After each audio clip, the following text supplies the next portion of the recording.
السلام عليكم. halkan waa Hanweyn Media hoyga cilmiga iyo teknoolajiyada.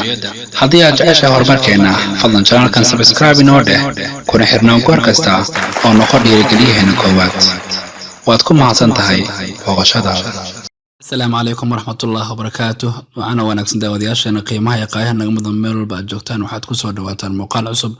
muuqaalkan insha Allah waxaan ku baran doonaa qaabka WhatsApp-ka habeenkii looga dhigo mid mugdi ah iyadoo la isticmaalayo hab aad u fudud. balse marka hore daawada haddii aad tahay saaxiibka cusub channelkeena Hanweyn Media waxaan ka codsanayaa inaad subscribe inoo saarto sidoo kalena aad furto gambaleelka si aad u noqoto qofka ugu horeeya ee mar waliba hela muuqaaladeena cusub. sidoo kale ha ilmaamin inaad like, share iyo comment aad inoo siiso muuqaalkan. mahadsanid, weligaan guuleyso.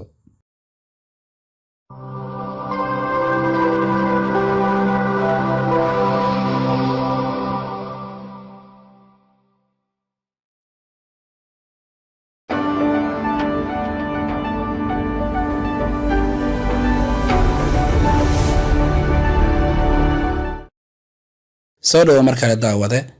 haddaba si aan hawshan u fulino marka hore waxaan u baahannahay inaan dul istaagno software-ka WhatsApp-ka. isaga dul imaaw kadibna isaga fur. dabcan marka uu sidan kugu soo baxo waxaad imaanaysaa qaybta sare dhanka midig saddexda dhibcood halka ay ku yaalaan ayaad jug siinaysaa. waxaadna ka dooranaysaa qaybta ugu hooseysa ee loo yaqaano settings. kadib waxaad imaanaysaa qaybtani ku qoran tahay chats qaybta labaad. kadib waxaad ku dhufanaysaa qaybta ugu horeysa ay ku qoran tahay them. markaad halkan imaatana dabcan halkan waxaa ku yaal laba doorasho.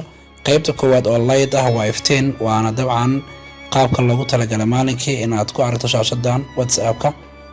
qaybta labaad ee darkna dabcan waxaa loogu talagalay in habeenkii aad isticmaasho waa mugdi. waxa uu in badan faa'iido u leeyahay aragaaga waayo iftiinka xadaafka ah wuxuu dhibaato u geysan karaa awoodda aragaaga. waxaan leenahay kadib okay.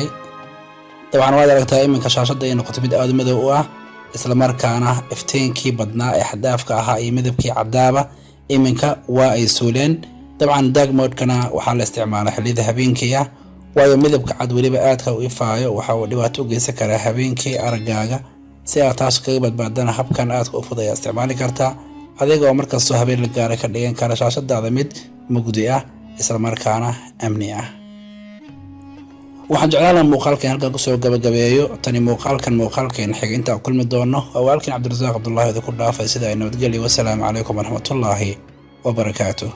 Soomaaliya nabad.